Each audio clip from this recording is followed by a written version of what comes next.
I stood in the center of the room and switched on my brightest LED panel. The key light blasted me with the force of 1,000 noonday suns. It's the no-nonsense light. It illuminated my face, my hopes, my dreams, and that one spot on my shirt where I spilled salsa 3 hours ago. The key light represents the main idea. It asks, what are we doing here? In this case, we were filming a vlog about organizing socks. The light demanded clarity. It said, look at this sock, look at it. It can be intense, being the center of attention, but there's power in it too. It's the visual equivalent of standing up straight and saying, I am here, and I have something to say about ankle support. I squinted into the brightness, feeling exposed but undeniably important. But oh, the key light is harsh. It cast a shadow across my cheek that looked like the Marianas Trench. It was a drama shadow, the kind that says I have a dark, mysterious past. So I introduced the fill light. I bounced a soft light off a white foam board. It drifted into the shadows like a gentle whisper. Hey, the light seemed to say.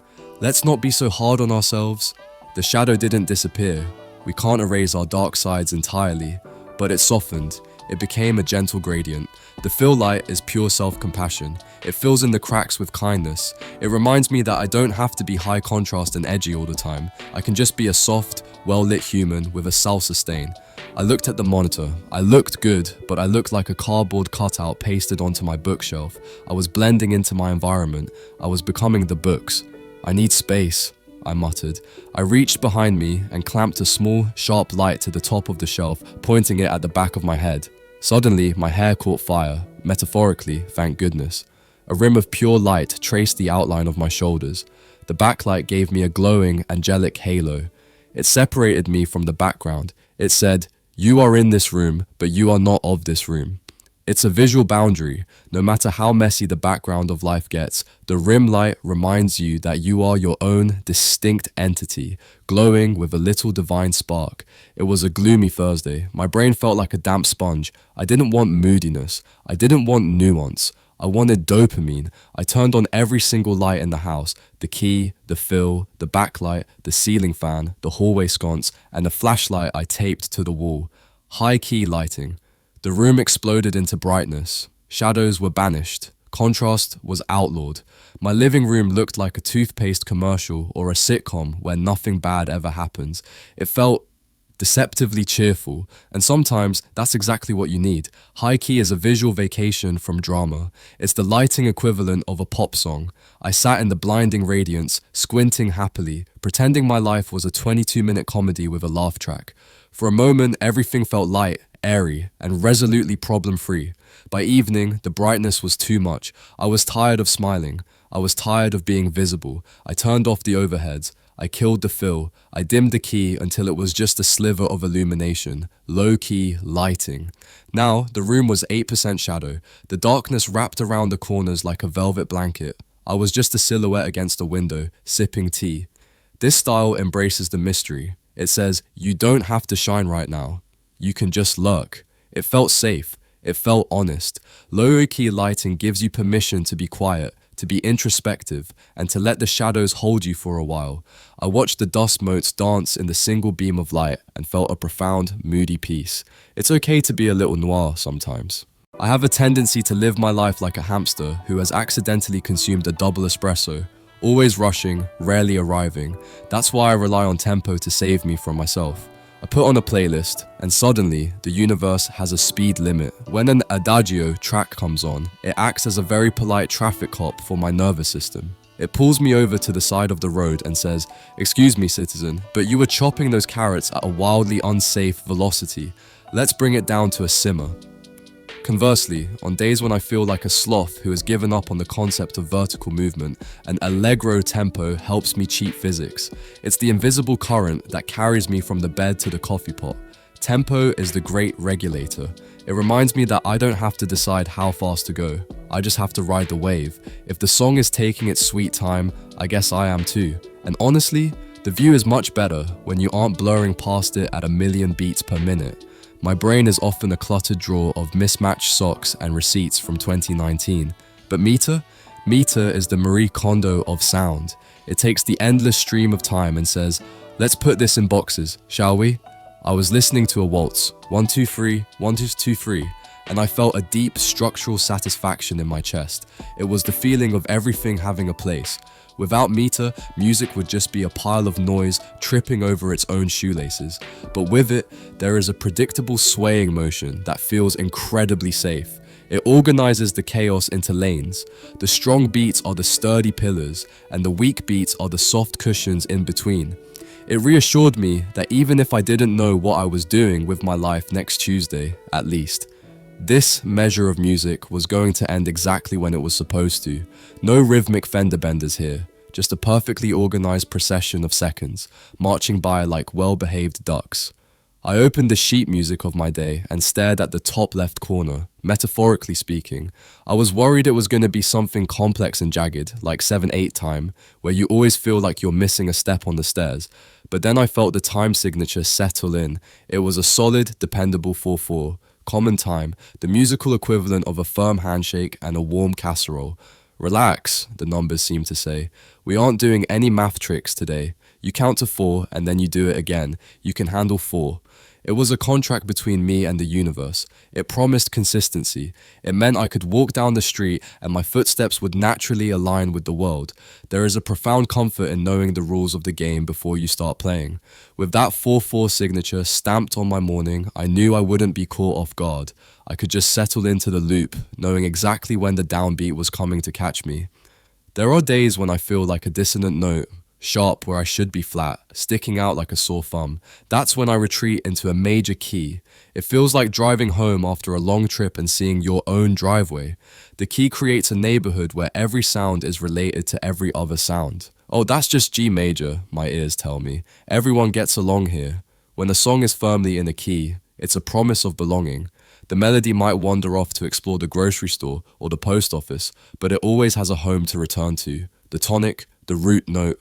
It's the sonic equivalent of walking into a local pizza joint where the guy behind the counter already knows you want extra basil.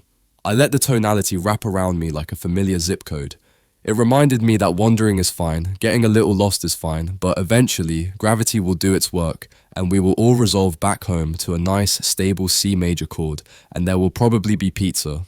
My to-do list was glaring at me. It said things like buy kale and post office, which are aggressive commands for a Saturday morning. I felt my shoulders creeping up toward my ears.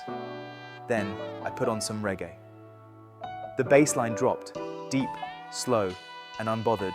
And suddenly, the atmosphere in my kitchen shifted from panic station to beachside cabana. The music has this magical way of stripping the urgency out of everything. The guitar chop on the offbeat acted like a little sonic hammock for my brain. I looked at my list again. Buy kale no longer sounded like a chore. It sounded like a suggestion to go forage for greens in a tropical paradise or aisle 4. Even the concept of the post office felt less like a bureaucratic nightmare and more like a gentle stroll to send love letters to the universe. Reggae taught me that I can still be productive without raising my blood pressure. I walked out the door, moving at a glorious glacial pace, convinced that even if I forgot the kale, everything was going to be all right. I couldn't find my car keys. In a silent room, this is just annoying. But I decided to soundtrack my frantic search with Puccini, and suddenly my annoyance was elevated to high art. As the soprano hit a high C that shattered the ceiling of emotional restraint, I fell to my knees by the sofa. Dove sono? Where are they? I cried, harmonizing with her despair. Opera validates the drama queen living inside all of us. It tells us that our problems aren't small. They are epic tragedies worthy of a 3-hour production and a velvet curtain. Sobbing in Italian over a Honda Civic fob felt incredibly cathartic. The music gave my frustration a container big enough to hold it. When I finally found the keys in the pocket of the jacket I was currently wearing, the orchestra swelled in a major key. It wasn't just a retrieval, it was a triumph. I exited my apartment with the grandeur of a diva taking a final bow. I am terrified of making mistakes. If I typo in a text, I think about it for 3 days. But listening to jazz improv is like taking a masterclass in self-forgiveness. I listened to a saxophonist play a note that sounded, frankly, wrong. It clashed. It was sour. But instead of stopping and apologizing, he just played it again, louder, and then slid into the next note like he meant to do it all along. It was the musical version of tripping on the sidewalk and turning it into a breakdance move. That wasn't a mistake, the saxophone seemed to say. That was spicy creativity. It inspired me. I decided to treat my day like a jazz solo. When I accidentally poured orange juice into my cereal instead of milk, I didn't cry. I said, "Ah yes, citrus fusion." Jazz taught me that if you commit to the error with enough confidence, nobody knows you didn't plan it. You just keep playing until it resolves. My thoughts often talk over each other. It's a cacophony of "did I lock the door?" and "I want a donut" and "what is the meaning of life?" competing for airtime. Polyphony is the version of this chaos that actually works. I listened to a piece where 4 different voice parts were singing 4 completely different melodies at the same time. In any other context, this would be an argument. But here, they were navigating the space with such grace. The soprano went high, the alto ducked low, and they met in the middle for a quick harmonic high five before going their separate ways. It was like watching a family dinner where everyone is talking at once. But somehow, the potatoes still get passed and everyone feels heard. It felt like family therapy in Renaissance robes. It reassured me that I don't need to silence parts of myself to find peace. I just need to let them sing their own lines and trust that they'll eventually blend into a beautiful, complex chord. I wondered what the world looked like to someone who is comprised entirely of unconditional love and fur. So I strapped a GoPro to Barnaby, my golden retriever. I hit record and let him loose in the backyard. Watching the playback later was a revelation. My usual view is eye-level anxiety about gutters and weeding. Barnaby's POV, it was a low-angle, shaky cam masterpiece of joy. Here is a blade of grass. Sniff. Here is a very important rock. Sniff. Here are my own ankles. Joy. The POV shot is the ultimate empathy machine. Walking a mile in Barnaby's paws taught me that I spend way too much time looking at problems and not nearly enough time investigating interesting smells in the grass. I watched his footage, a chaotic, happy blur of knees and dandelions, and realized that sometimes you just need to lower your camera angle and appreciate the crumb you found under the sofa. I needed to practice dialogue scenes, but I live alone. Naturally, I arranged Kevin, the snake plant, and a new, smaller succulent named Steve on the kitchen table to have a conversation. I placed the camera behind Kevin, shooting over his tall, green shoulder to focus on Steve. Through the lens, it looked incredibly supportive. The dark blur of Kevin's leaf in the foreground framed Steve perfectly, making it look like Kevin was listening intently to Steve's troubles. "I know, Steve," the shot seemed to say. Photosynthesis is hard work. The over-the-shoulder shot creates a subconscious feeling of connection. It makes the viewer the third wheel in the best way possible, the silent friend nodding along in the circle of trust. I felt so comforted by the visual intimacy that I joined the meeting and told Steve about my taxes. I think he understood. I woke up this morning with brain fog, that fuzzy static where you aren't sure if it's Tuesday or 1999. I needed grounding. I grabbed the camera and went to the front lawn.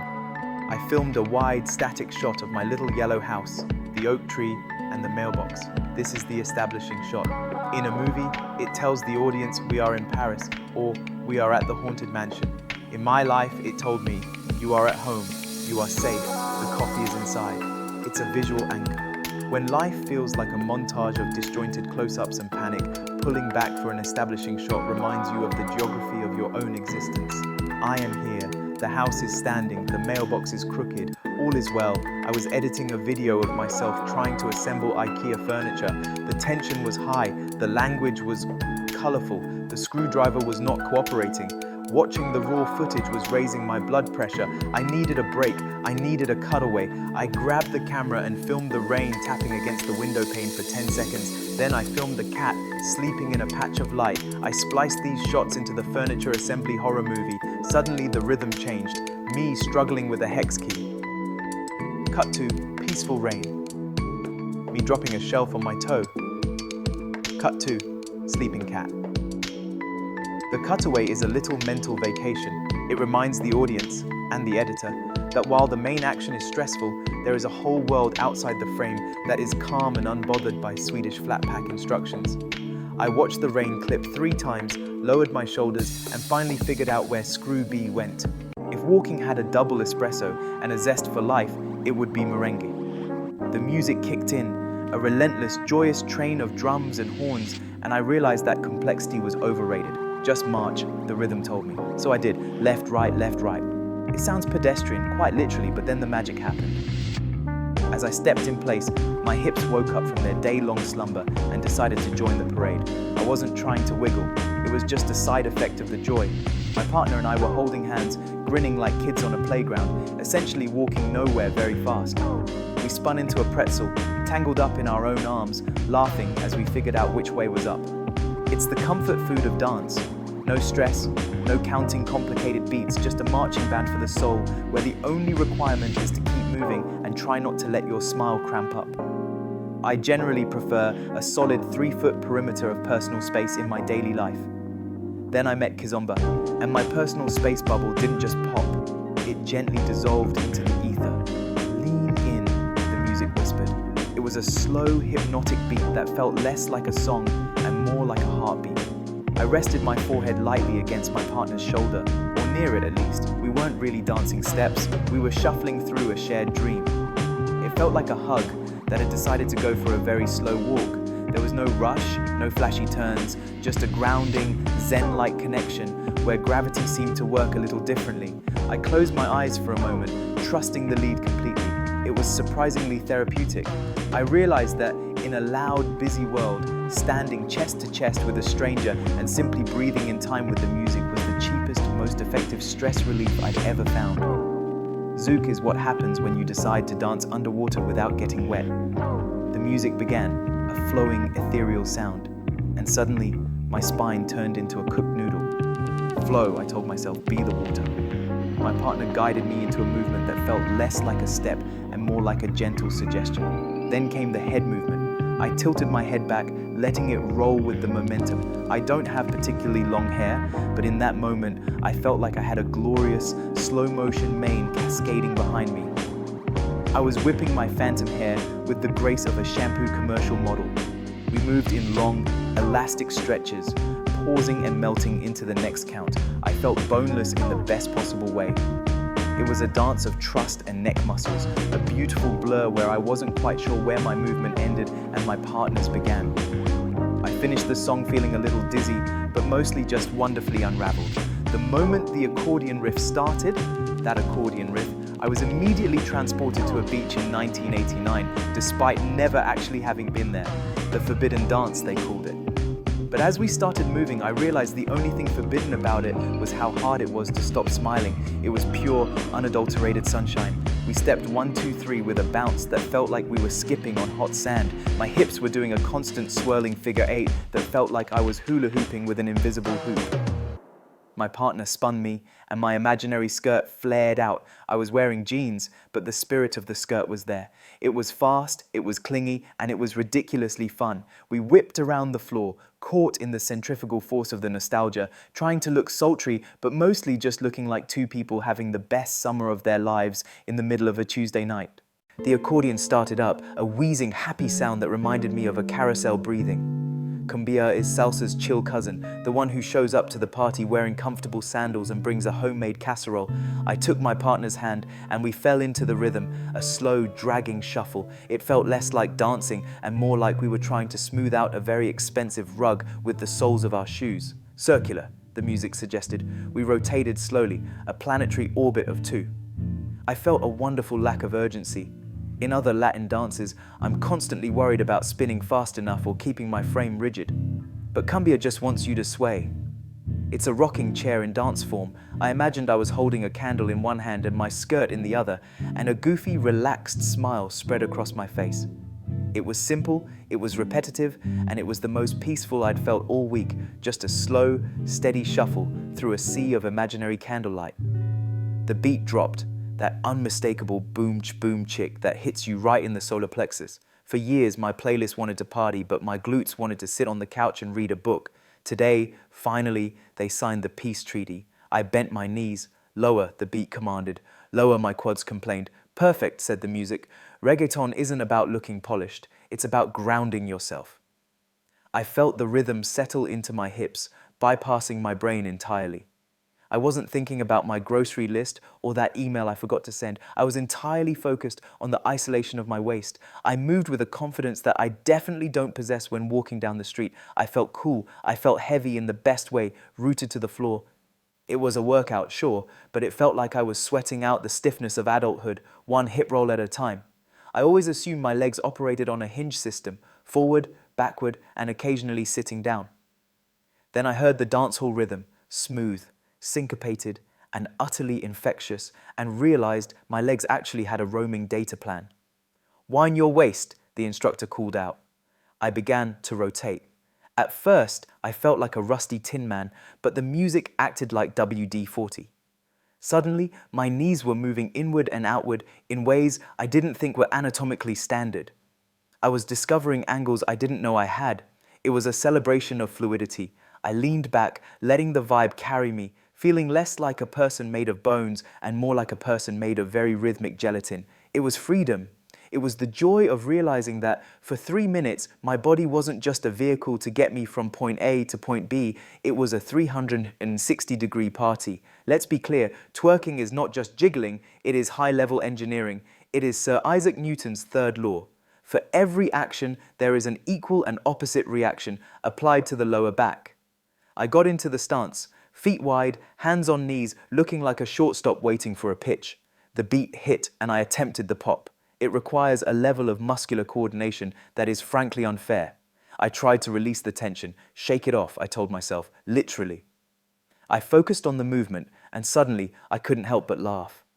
There is something inherently silly and wonderful about letting go of all pretenses and just bouncing. It's impossible to take yourself too seriously when you are vibrating. I was generating enough kinetic energy to power a small toaster, and while I'm sure I looked ridiculous, I felt fantastic. It was the ultimate stress ball, but for my entire body. I shook away the worry, I shook away the stress, and I walked away with tired thighs and a very happy heart.